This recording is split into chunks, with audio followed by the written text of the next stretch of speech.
నల్లగొండ జిల్లా మర్రిగూడెం ప్రభుత్వ ఉన్నత పాఠశాలలో కోమటిరెడ్డి సుశీలమ్మ ఫౌండేషన్ ఆధ్వర్యంలో ఏర్పాటు చేసిన 5వ విడత ఉచిత కంటి వైద్య శిబిరాన్ని ఎమ్మెల్యే కోమటిరెడ్డి రాజగోపాల్ రెడ్డి ప్రారంభించారు.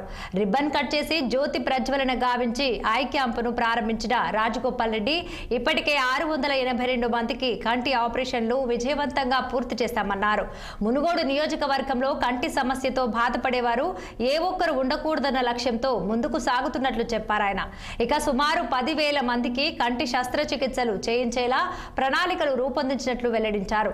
వైద్య పరీక్షల అనంతరం కోమటిరెడ్డి వెంకటరెడ్డి ప్రతి ఒక్కరికి కడుపు నిండా భోజనం పెట్టించి పంపిస్తున్నారు.